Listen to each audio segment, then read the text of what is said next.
That morning, as I awoke from peculiar and absurd dreams, I felt different. It was as if I were someone else, quite distant and remote.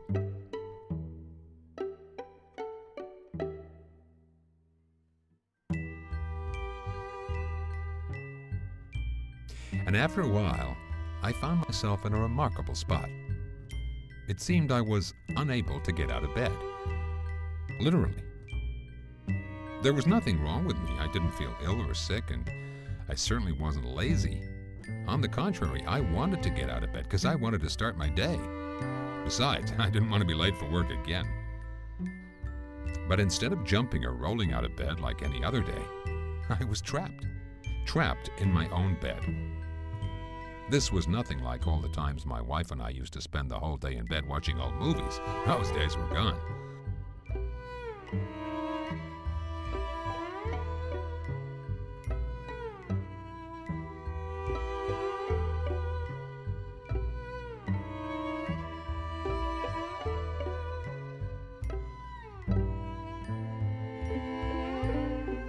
My bed.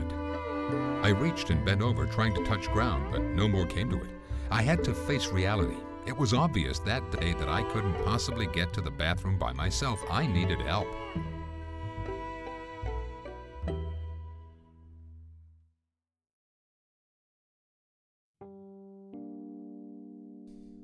I sat on my own little island in the middle of nowhere, helpless and confused. I moved to the different frontiers and corners of the platform and studied the opportunities. It was simple. There were none. An invisible wall was blocking me.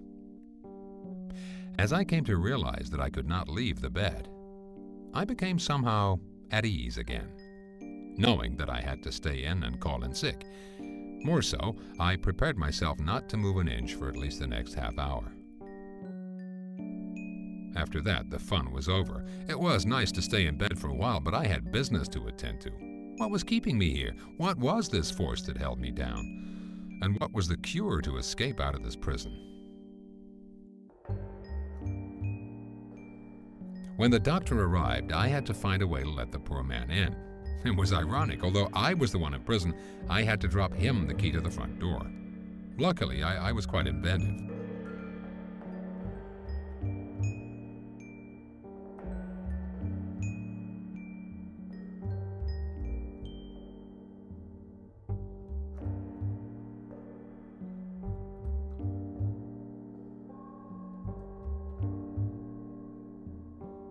He analyzed the situation as well and concluded that there was nothing wrong with me. No pain in the back, no paralysis, no nausea, no dizziness. The only other thing he could think of was to ask me if I ate something wrong yesterday.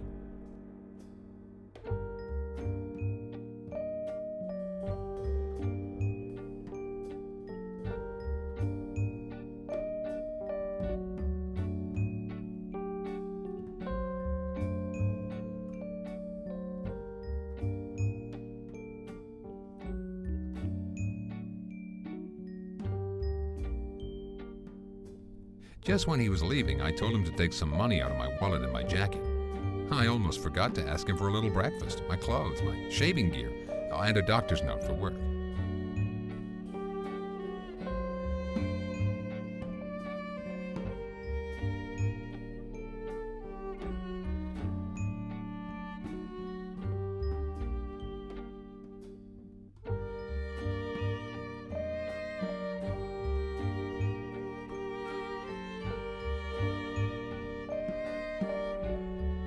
When he was gone, I realized that he didn't take me seriously. Obviously, he thought I was just lazy or pulling his leg. But instead, the situation got worse.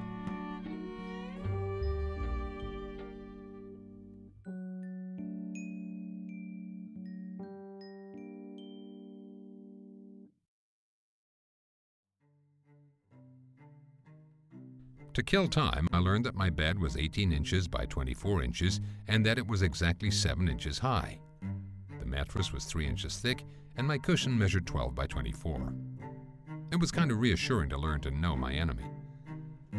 By noon, I had done most of the things that one can do in bed except get out of it. I cleaned up, made a little library, watched the TV, and kept myself busy playing some games. After that, I decided I had to clean up my act. I wasn't a patient in a hospital, and so I got dressed, combed my hair, and put my shoes on, just to create the illusion that I would be going to work in just a minute.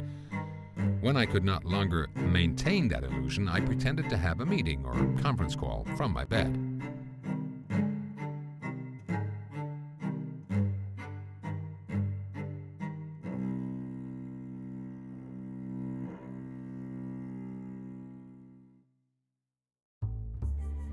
Then I took a nap. When I woke up, I had some visions or hallucinations. These visions, I think, were supposed to get me out of bed, including a dream of my own wife. I tried to pull myself toward them like a fish bites at bait, but they disappeared faster than they appeared. I finally cooled down when it became clear that this thing, whatever it was beyond my control. I so wanted to reach for these things, but the pure fact that I could not get out of bed was evidence that this was a real problem and not some sort of fake disease. By the evening, I felt rather lonely, so I invited some friends and family to cheer me up. They put some music on, drank a few cocktails, and the whole thing made me feel slightly better, although nobody really cared about me. I think they thought I was being an egomaniac, full of myself, like a Roman emperor who just watched his people from his great imperial bed.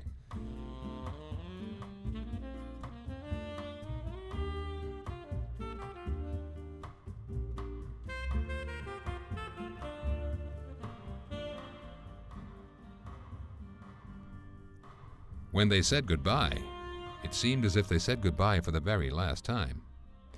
They gathered around my bed and just looked at me. They judged me. When everyone was gone, darkness fell and I faced my destiny. I was to stay forever in this bed like a living corpse, just waiting for my death. But then I thought of something. If I threw something on the floor, it bounced away. When I rubbed the room, the water touched the floor. Therefore, maybe it wasn't all too impossible to try to get out of bed. I made myself ready, as far as a human being can prepare himself to get out of bed, and tried to escape. All I needed were my shoes, my legs, and my courage. And so I went. It was almost perfect as I finally felt firm ground beneath my feet. 1 foot at a time, I maneuvered myself away from my bed, this dark pit. But then, the sudden pain in my chest made me lose my breath. I felt my left arm and shoulder cramping, and for a second I wanted to lay down again, but it was too late. As I fell upon my bed and blanket, those innocent flags of my existence, I knew I was to stay on this bed for good this time. Until the blanket got over me, and I was sculptured forever within this bed of mine.